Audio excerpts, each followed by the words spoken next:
October 27, 1942.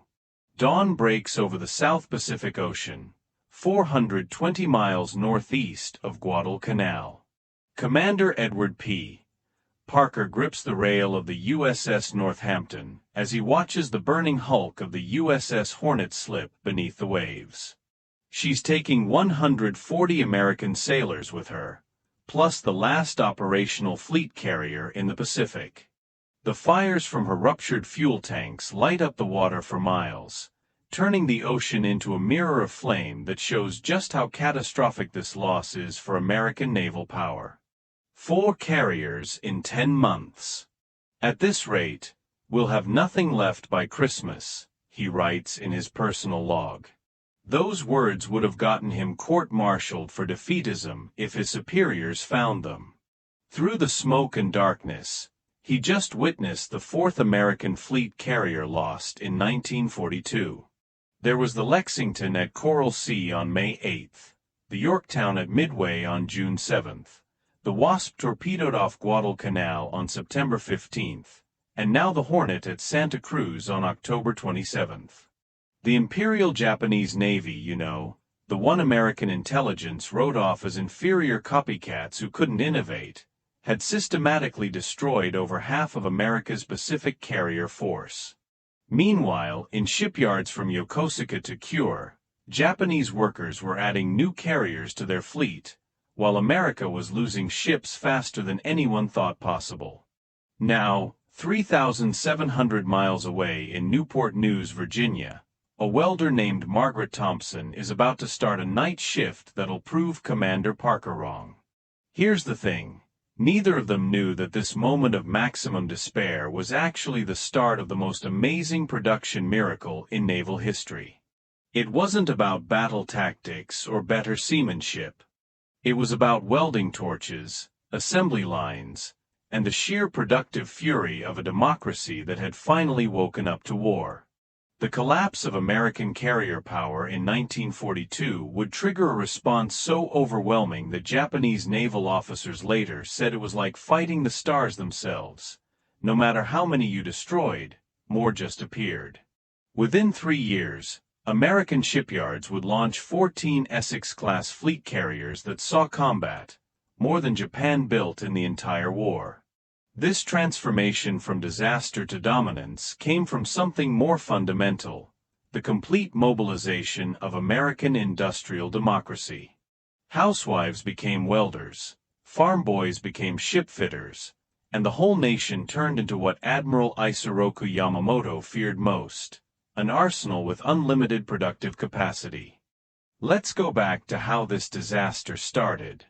It was May 8, 1942. In the Coral Sea. The USS Lexington, one of America's 2 giant pre-war carriers, converted from a battle cruiser hull, took 2 torpedo hits and 3 bomb strikes from Japanese carrier planes. Even though the crew fought heroically to save her at first, gasoline vapors from ruptured aviation fuel tanks set off massive secondary explosions. The Lady Lex went down with 216 of her crew, America's first fleet carrier loss of the war. Later, Lexington's commanding officer, Captain Frederick Sherman, testified before Congress. We went to war with 7 fleet carriers in the Pacific. The Japanese started with 10. Every admiral knew the math. We couldn't afford to trade evenly, let alone lose them faster than the enemy. The second blow came just a month later. On June 7, 1942, the USS Yorktown, patched up heroically in just 48 hours at Pearl Harbor after Coral Sea damage, succumbed to torpedoes from Japanese submarine I-168. This was right after she played a crucial role in the Midway victory. Sure, Midway was a big strategic win, for Japanese carriers sunk, but America had lost one of its precious few fleet carriers. Then September 15th brought the third catastrophe. The USS Wasp, operating off Guadalcanal, took 3 torpedoes from Japanese submarine I-19. The carrier burned for hours before being scuttled by the American destroyer Lansdowne. Of the 7 fleet carriers America had in the Pacific at the start of the war, 3 were now gone. Then came the knockout punch, the Battle of Santa Cruz, October 26 to 27, 1942. The USS Hornet, veteran of the Doolittle Raid and Midway, fell victim to coordinated Japanese dive bomber and torpedo plane attacks. The crew tried desperately to save her, even trying to tow the burning carrier to safety, but advancing Japanese surface forces forced them to abandon her. In the early morning hours of October 27, Japanese destroyers Makigumo and Akigumo finished what their aircraft had started. Over in Washington, Admiral Ernest King, Chief of Naval Operations, faced Congress with some stark numbers. "Gentlemen, we have one operational fleet carrier in the Pacific, the Enterprise. She faces 10 Japanese carriers. Simple math says we've already lost the war." But King didn't know about Margaret Thompson and the 1.7 million workers who would flood into American shipyards by 1944. He didn't know about Henry Kaiser, who was about to cut Liberty ship construction time from 230 days to 4 days, 15 hours, and 29 minutes. And he didn't know that American shipyards, who'd launched just 1 fleet carrier in 1941, were about to do the impossible. This transformation didn't start in military planning rooms. It started in the accounting offices of Newport News Shipbuilding. On December 8, 1941, one day after Pearl Harbor, Yard Supervisor Clay Bedford called an emergency meeting with his foreman. "Forget everything you know about shipbuilding," he said. "We're going to build carriers like Ford builds cars." The revolution began with a simple question from Helen Matthews, a former seamstress who'd just been hired as part of the emergency expansion. She watched skilled workers laboriously riveting hull plates in place and asked her supervisor, "Why don't you sew it together like fabric, one continuous seam instead of thousands of dots?" The supervisor laughed at first, then stopped. Welding instead of riveting could cut assembly time by 75%. And here's the best part: welding required simpler skills, skills that could be taught to anyone in days, not years like it took to train a master riveter. By summer 1943, Essex-Class carriers were rolling off the assembly lines at a pace no one could believe. The USS Essex herself was laid down on April 28, 1941, and commissioned on December 31, 1942, just 20 months from keel to combat readiness. But that was just the start. At Brooklyn Navy Yard, shipfitter First Class Just D'Orgazio, cousin of the baseball player, led a crew that came up with a new way to install aircraft elevators.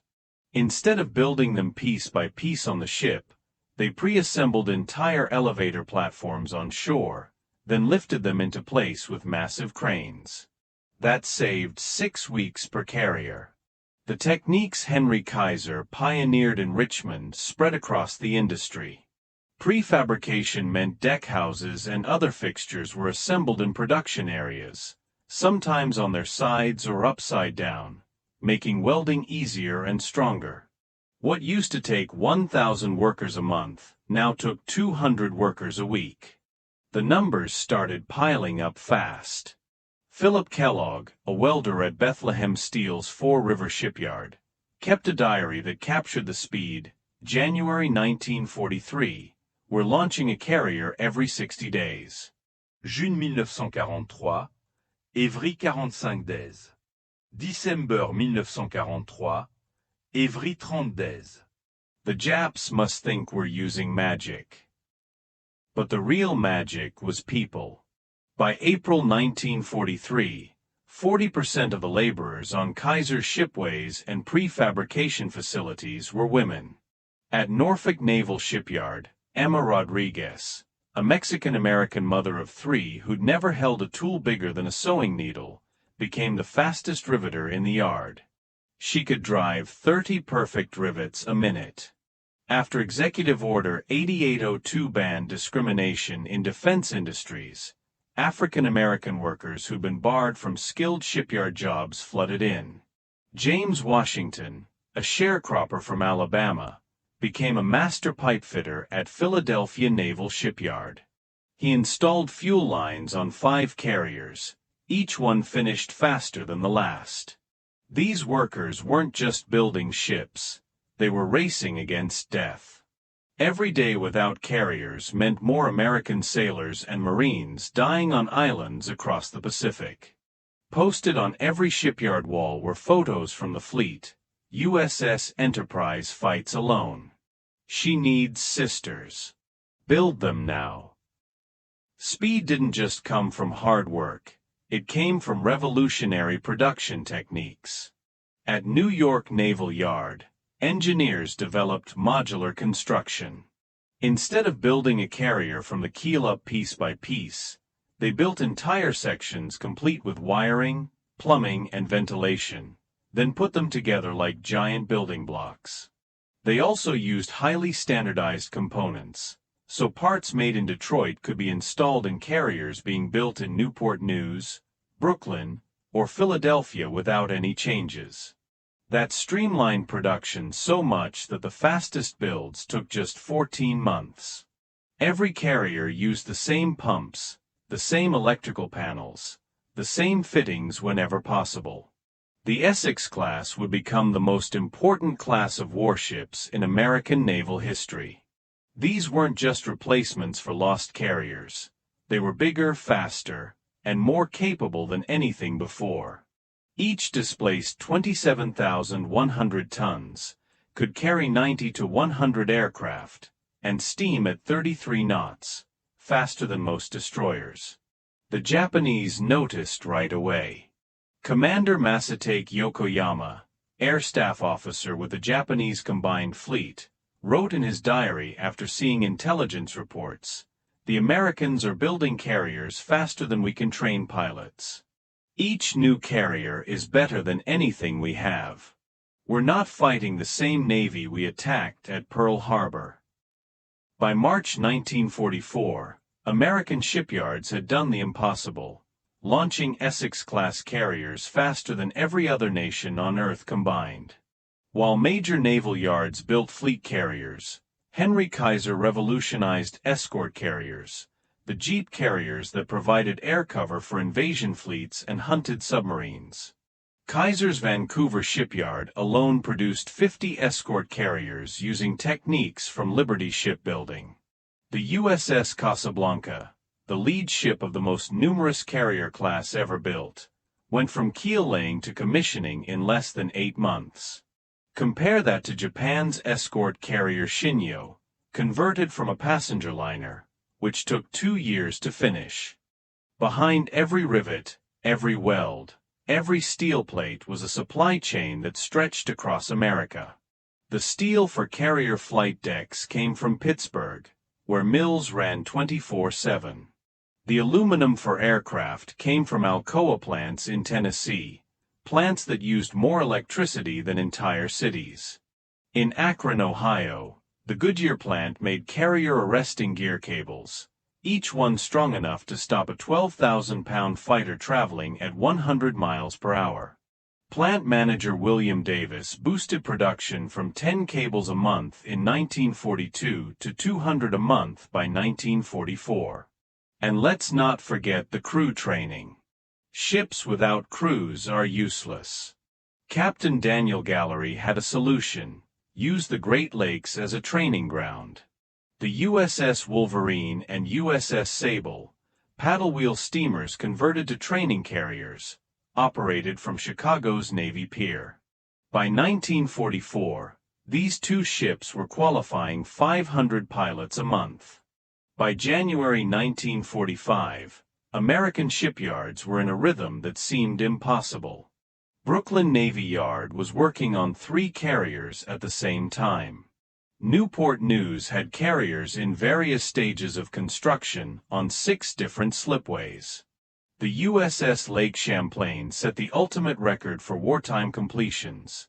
Commissioned on June 3, 1945, after just 15 months of construction.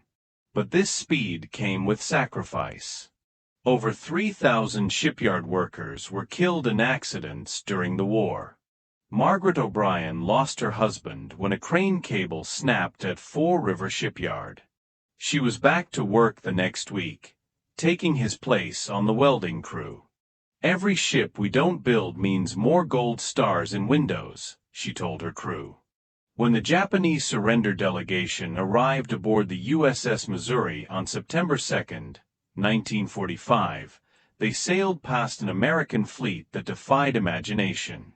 Over 100 carriers of all types filled Tokyo Bay and the surrounding waters, more than all other nations combined had built in the entire history of naval aviation. Commander Tamekihara, one of Japan's most decorated destroyer captains, wrote, "We had sunk 4 of their carriers in 1942, and they had replaced each one 3 times over." Let's run through the combat-ready Essex-Class carriers of World War II. The USS Essex, CV-9, commissioned December 31, 1942. The USS Yorktown, CV-10, April 15, 1943. The USS Intrepid, CV-11, August 16, 1943. The USS Hornet, CV-12, November 29, 1943. The USS Franklin, CV-13, January 31, 1944.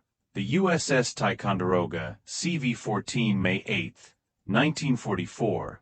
The USS Randolph, CV-15, October 9, 1944. The USS Lexington, CV-16, February 17, 1943. The USS Bunker Hill, CV-17, May 24, 1943. The USS Wasp, CV-18, November 24, 1943. The USS Hancock, CV-19, April 15, 1944. The USS Bennington, CV-20, August 6, 1944. The USS Bonham Richard, CV-31, November 26, 1944, and the USS Shangri-La, CV-38, September 15, 1944. Then there were additional carriers commissioned but not used in combat.